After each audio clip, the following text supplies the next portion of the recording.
Good morning and welcome to the Fountains Studio Celebration.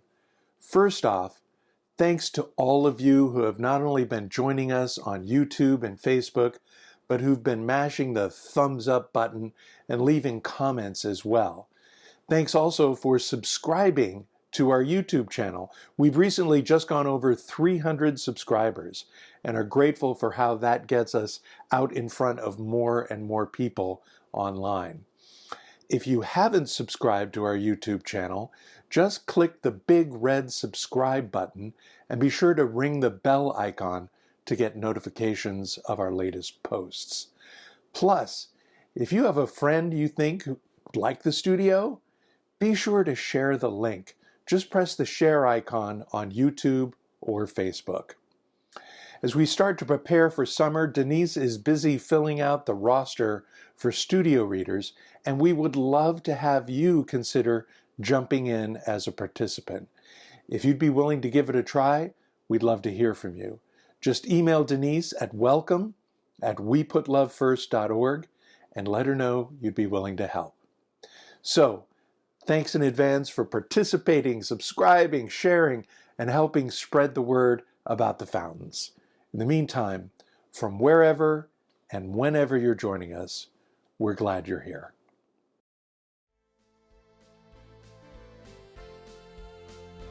Join me as we get in the Spirit of life and love. We have gathered in this place again. May we create here a circle of love, Ever expanding, ever growing, a place of wisdom, a place of connection, a place of hope, a place of grace.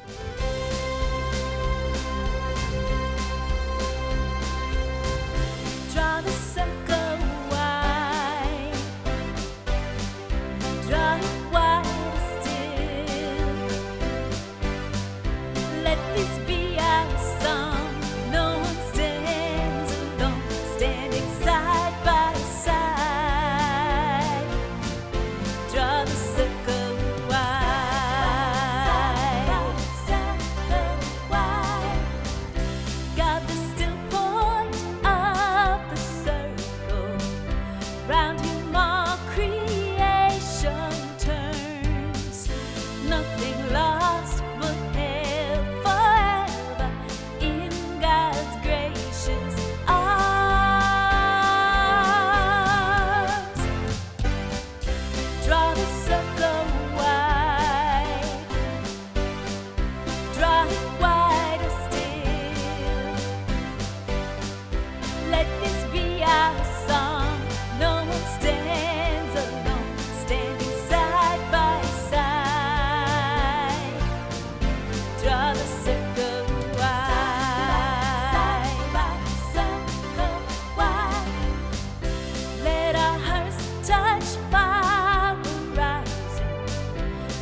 Let's affirm the Fountain's mission together. As followers of Jesus, We put love first.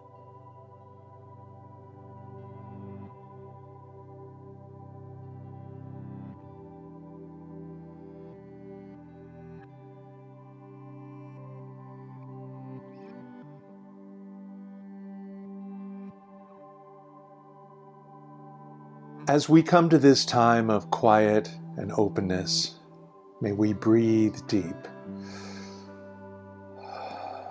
Still the chatter in our minds and sense the presentness of the source of life. May we come apart from the busyness of family and work and obligations and dwell in the presentness of a God who is our source of being. May the silence which we now share quiet us, touch our need, refresh our courage, enlarge our wonder. May we give thanks for the opportunity we have to gather and celebrate this day, surrounded with a very real sense of the mystery of life. We're grateful to be able to spend this quiet time together. May a spirit of wisdom inspire and challenge us.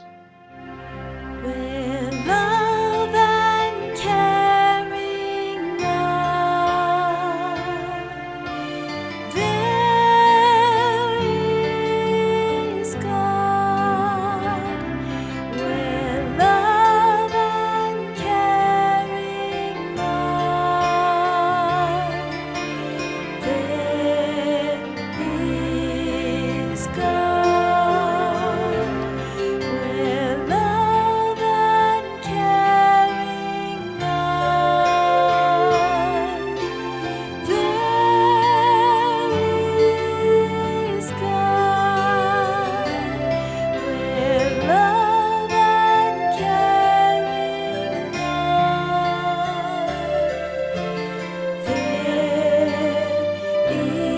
there is God. We come to this sacred place to be enriched, strengthened, and renewed in spirit. We come to this place to continue on the path and the journey that calls us to be all that we can be. In all of our adequacy and inadequacy, may we be caring people. In all of our strength and weaknesses, may we be people true to our best and highest selves. In all of our happiness and sadness, may we search for the best ways to respond to life. We lament those times when our faith is little more than just fine words and high ideals. May we become people of vitality and commitment.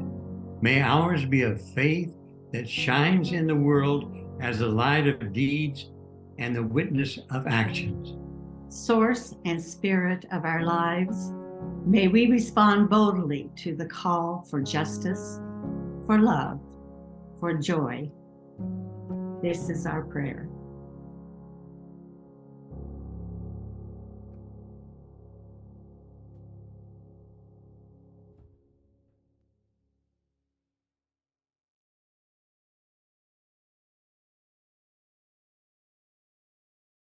We offer this time of quiet, bringing our whole selves in the name of the one who taught his first followers to pray the prayer we now sing together.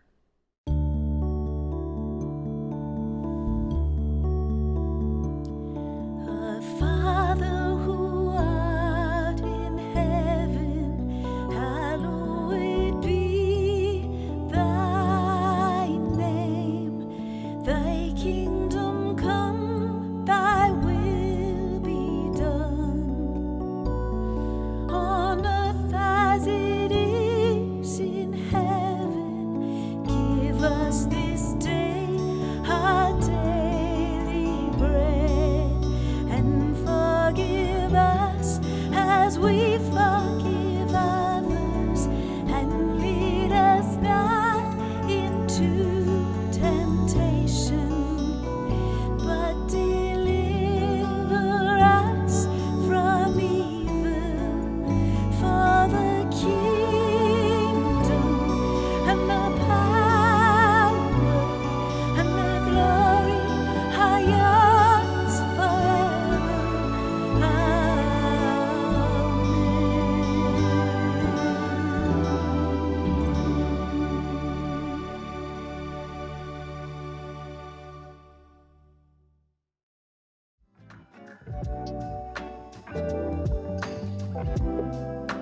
everyone. We just want to take a minute to thank you for all of the work and all of the help that you did for our Maundy Thursday lunch making project for the New Leaf Center. It took so many of you, your donations of food, peanut butter jelly, ham and cheese, and all of the food that we put into the lunch bags. We just want to thank you so much. And then you came on Thursday night, you put the sandwiches together, slapping peanut butter and jelly onto the bread, making ham and cheese, and then finally assembling the lunch bags as part of the Maundy Thursday service. I know the guys at the New Leaf Center appreciate your efforts. Then on Friday morning, we got up and we took all of these baskets and took them down to the New Leaf and gave them to the person that was collecting them, and she was so excited. We took them out of the car. She was looking at the bags. They were each decorated. She loved it, and she said, please tell everybody thank you, how wonderful it was for us to give to them. Thank you.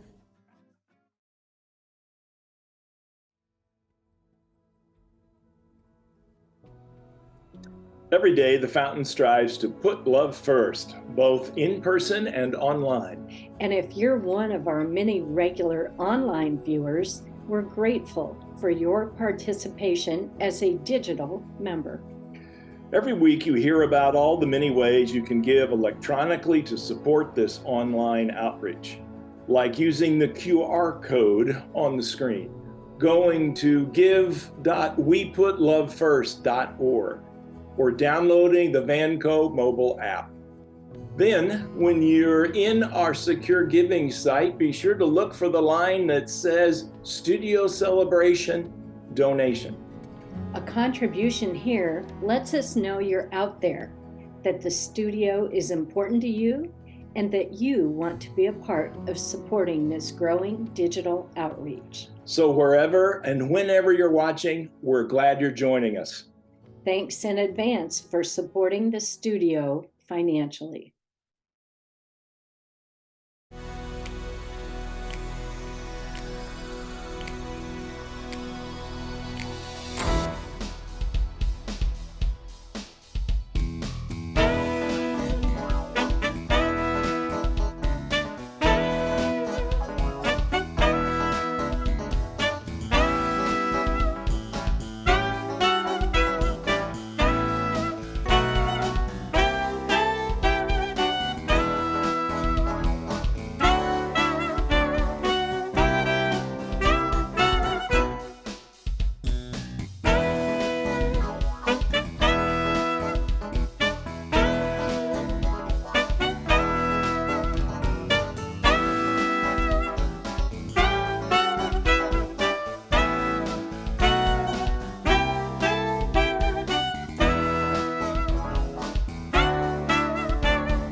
that golden rule.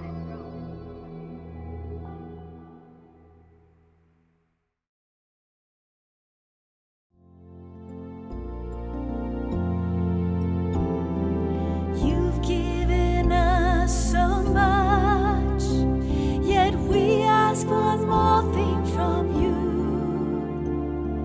Give us the gift of choosing to live with hearts full of gratitude. Give us the gift of choosing to live with hearts full of gratitude.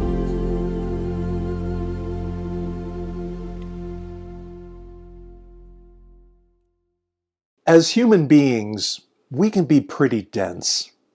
It took us countless centuries to get to the point where we learned that we shouldn't kill each other, shouldn't lie or betray or steal or abuse our sexuality, etc. Ideas that were ensconced in the Ten Commandments. But even the Ten Commandments assume the acceptability of things that we've come to reject, like slavery and the subjugation of women. So we're still growing and developing in our capacity to be human, to be humane. One of the things that even the most superficial comparison of religions shows is that while they're all very different, they all have a few similarities in ethical standards. One simple example is what we've come to call the Golden Rule. Don't do to others what you don't want done to you. Jesus formulates it in a positive way on the Sermon on the Mount, but Rabbi Hillel had already said it 20-some years before Jesus. Confucius said it 400 or 500 years before Jesus, and Muhammad 600 years after Jesus. Our two passages today are examples of that golden rule found in the Jewish tradition and in our Gospels. I think they give a glimpse of how Jesus stood firmly in his own tradition and yet put his particular spin on the message.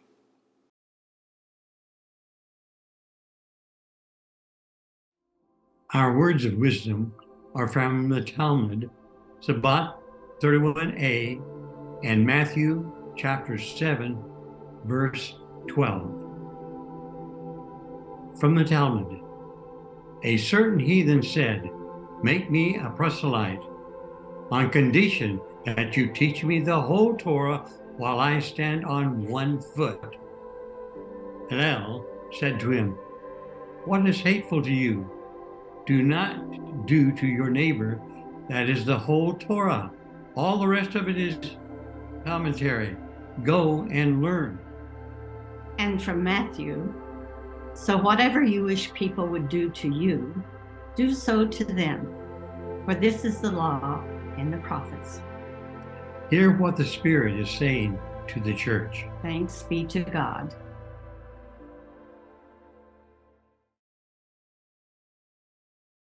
If we're honest about history, we have to admit that the words of that great Methodist mystic Howard Thurman are correct. For nearly 2,000 years, in large ways and small, the Church, and what passes for Christianity, has betrayed Jesus. One of the main reasons we've done this series on saving Jesus has been to shine a light on some of the ways Jesus has been misrepresented, misunderstood, and manipulated to further the prejudices and priorities of very frail and imperfect human beings. And not that we've managed to get the final word in these last few months, but hopefully you've been exposed to some ideas that have given you pause to think about whether Jesus really is worth saving or not. The Jesus we've really concentrated on in this series is what scholars call the historical Jesus, the human being that lived and breathed and taught and healed among other human beings. And this Jesus needs to be thought of as separate from the Christ of faith, the spiritualized figure that the disciples related to post-resurrection. One of the clearest ways of describing how we've gone wrong was pointed out by Robin Myers, who you may remember from Living the Questions or when he spoke here at the Fountains. Look at the Sermon on the Mount. In the whole thing, there's not a single word about what to believe, only instructions on what to do or how to be. Fast forward 300 years to the Nicene Creed and the essence of what is supposed to define a Christian, and there's not a single word about what to do or how to be, only about what to believe. Clearly, something's gone wrong. Not plain enough? Let's add insult to injury and look at both the Apostles' Creed and the Nicene Creed, both products of a church trying to circle the wagons and establish an institutional identity. Both creeds, more or less, say Jesus was born of the Virgin Mary, comma, suffered under Pontius Pilate. There it is. The entire life of Jesus, all of his teachings, the parables, his interaction with the poor, his healings, both metaphorically and literally speaking, all reduced to a comma. And here's the bottom line. Most of us have grown up idolizing the Christ of the creeds, the Christ of faith, and not really giving the Jesus of history his due. So herein lies the saving part. Bernard Brandon Scott has said, "I think the historical Jesus counts now like he's never counted before. What I'm not convinced ought to survive is Christianity. In fact, I've become more and more convinced that Christianity is the enemy of Jesus. When people ask me if I'm a Christian, I almost always say I'm a follower of Jesus, and I'm not sure that's compatible with being a Christian." Ouch. Jesus needs saving because his philosophy of life, what he taught, how he lived, how he related to the divine, is the answer to the problem of human existence. We can adore and confess to the Christ of the creeds, but we can't emulate the Christ of the creeds. For that, we need Jesus of Nazareth, the teacher, the sage, the prophet, the mystic. As we come off our celebration of Easter and what resurrection means for today, it's good to remind ourselves that we make resurrection real by being the resurrected body of Jesus. We save Jesus by becoming prophets and mystics, healers and servants ourselves. I think that's what Jesus was telling us. We're all called to be agents of divine compassion in our crazy, messed up world. Marcus Borg has said, when you come right down to it, the emphasis on believing the right stuff is a total mistake. You can believe all the right things and still be a jerk. You can believe all the right things and still be miserable, or still be in bondage, still be untransformed. It's also so divisive. Once people start thinking that being a Christian is about believing the right things, then anybody's list of what the right things are to believe becomes a kind of litmus test as to who's really a good Christian and who's not. So how different is it that we look to the life and teachings of Jesus as a model for life, instead of making it all about what we have to believe about the Bible or Jesus or God? For a lot of followers of Jesus, it seems like there are only two choices: the rigid, literalistic understanding of the Bible that rejects modern knowledge, modern science, and history, or a kind of rigid secularism that has no spirit left in it. We swing back and forth between these two mutually exclusive ways of seeing the world and are left kind of adrift. I think that's why so many people have left the church in the last few generations. And yet most of us still yearn for the more and to be in relationship to that more. There's also the reality that most people have a hunger that the world be a better place. If you agree that as human beings we're wired to have those same two desires, then saving Jesus is all the more important. Two realities to keep in mind as we slog our way through the third decade of the 21st century. Number one, there's a massive deliteralization and deconstruction of Christianity going on across the board. If people even care about the creeds or the Bible anymore, which most don't, they know that we don't have to take them literally anymore. It's about metaphor and parable, if they're about anything. And number two, there's a de facto de-absolutization of Christianity going on in the world. That means I think faithful Christians are letting go of Christianity, having an absolutely unique and superior status, and seeing it instead as one of the great religions of the world instead of the only true religion. And if you see the reality of both these situations in your life, as I do in mine, then what we can know about the historical Jesus becomes all the more important. We see in Jesus a human being that lived his life fully, and because he was fully human, the divine could come through him unimpaired, because the divine, the more, is over, under, around, and through all that is. Marcus Borg has said, this understanding of Jesus as a figure of history, as a divine person, was a projection of Christian claims about the divinity of Christ back into the life of this Galilean Jewish peasant. And I think those claims are made about Jesus because of how remarkable he really was, and also because of the significance he had come to have in the lives of the early Christians over the first couple of centuries of the church's existence. But when we project those claims backward, they lead to an utterly unrealistic picture of what Jesus was like as a figure of history. Whenever we emphasize the divinity of Jesus at the expense of his humanity, we lose track of the utterly remarkable human being he was.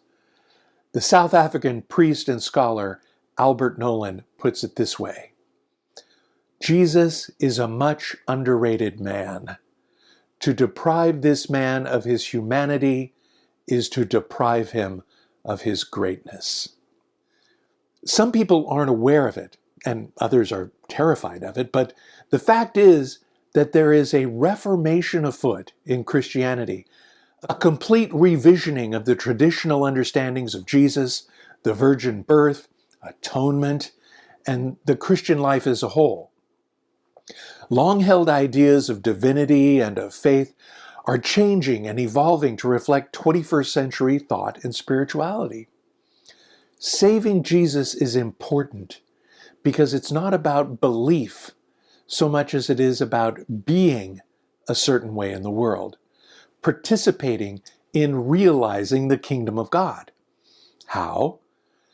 By being in solidarity with the poor, by countering the idolatry of wealth, by practicing nonviolence, by seeking justice and inclusivity in a culture dominated by fear.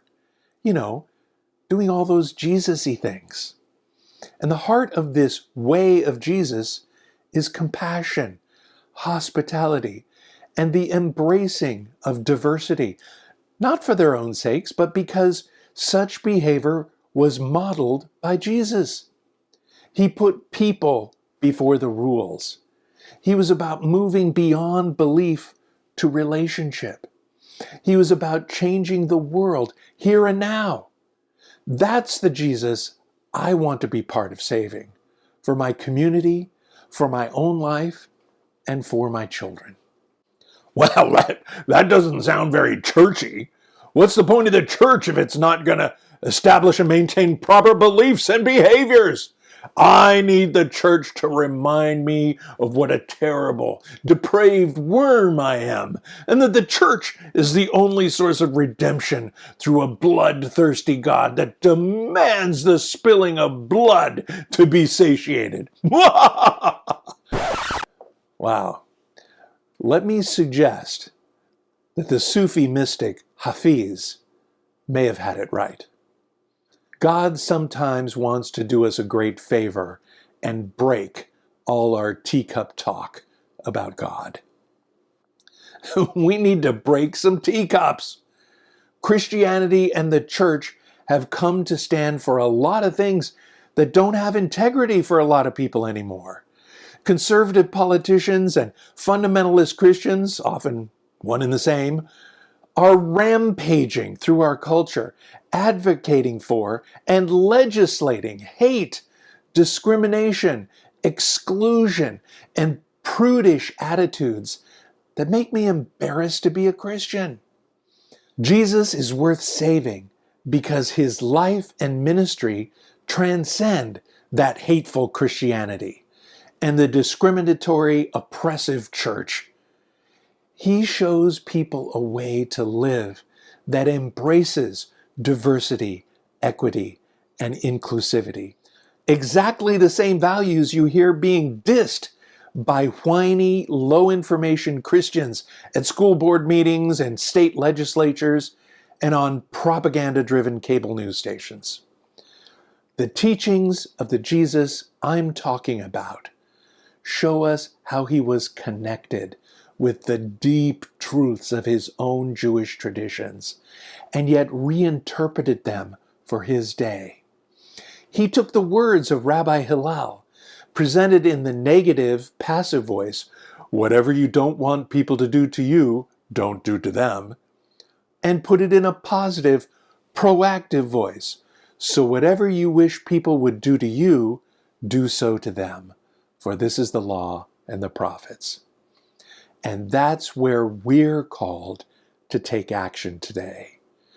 People think that what it means to be Christian today is about the passive, believe this or that, or the negative, don't do this and don't do that, when what Jesus was on about was living, being fully alive, being in a relationship with the divine that transforms one's life. Not for the sake of our own transformation, but for us to be part of transforming the world. I love the idea behind the symbol of the United Church of Christ's logo. Do you know what it is? A comma. Yeah, they've adopted a quote from theologian Gracie Allen. Don't put a period where God has put a comma. I love it. And it helps me transcend the static, belief-oriented finality of the creeds. For in the very thing that the creeds have reduced to nothing but a comma lies for me the hope for the future of being a follower of Jesus, the witness of Jesus' life, his teachings, and his relationship with the divine. Why is Jesus worth saving? Because in saving the Jesus of history, we reveal the essence of what it means to be fully human. As Athanasius said in the 4th century, Jesus became human so we might become divine. Jesus has shown us the way. The rest is up to us. In her book, Parables, Megan McKenna tells this amazing story. Once upon a time, there was a woman who wanted peace in the world and peace in her heart and all sorts of good things. But she was very frustrated. The world seemed to be falling apart. She would read the papers and get depressed. One day, she decided to go shopping. And she went into a mall and picked a store at random. She walked in and was surprised to see Jesus behind the counter. She knew it was Jesus because he looked just like the pictures she'd seen. She looked and looked at him and finally got up the nerve to ask, "Excuse me, but are you Jesus?" "I am." Do you work here?" No, I own the store." What do you sell?" "Oh, just about anything." "Anything?" "Yeah, what do you want?" "Oh, I don't know." "Well, feel free to browse, make a list, and then come back to the counter and we'll see what we can do." Well, she walked up and down the aisles and she made her list.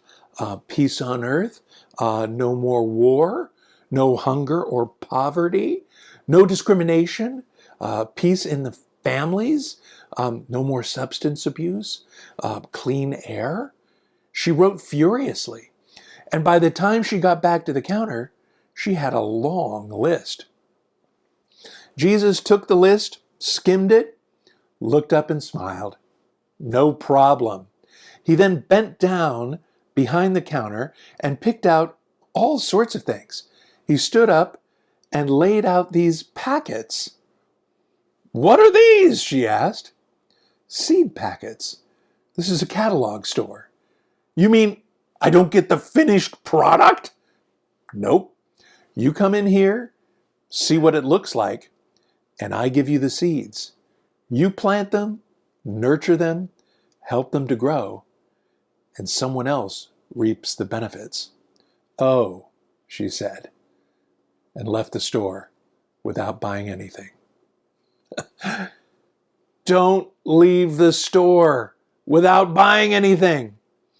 It's not just about believing the right stuff or convincing God of how good you are.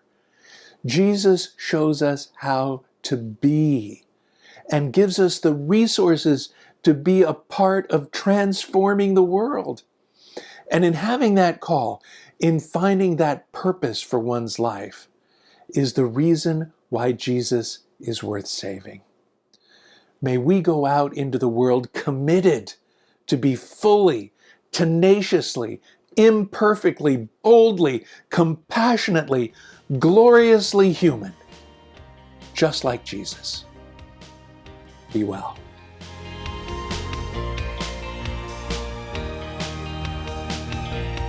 When we look and we see things are not what they should be, God's counting on me.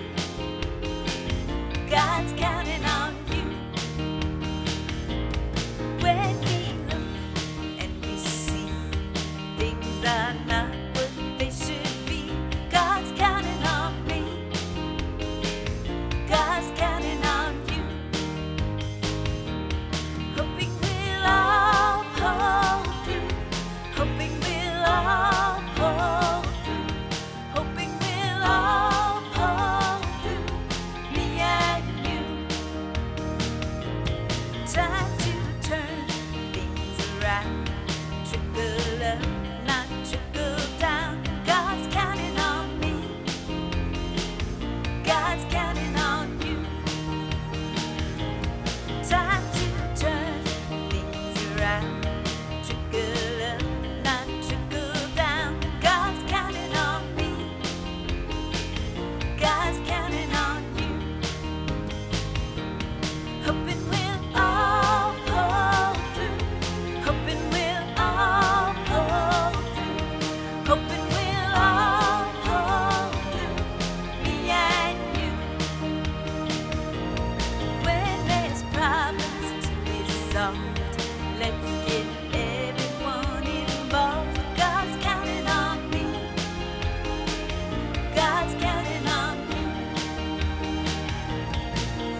Let us offer these words of challenge and blessing to one another as we go.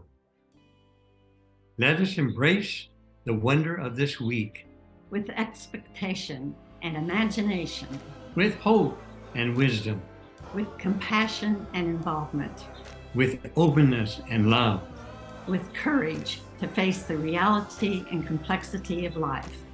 Loving Spirit, inspire us. Be with us as we go. Amen.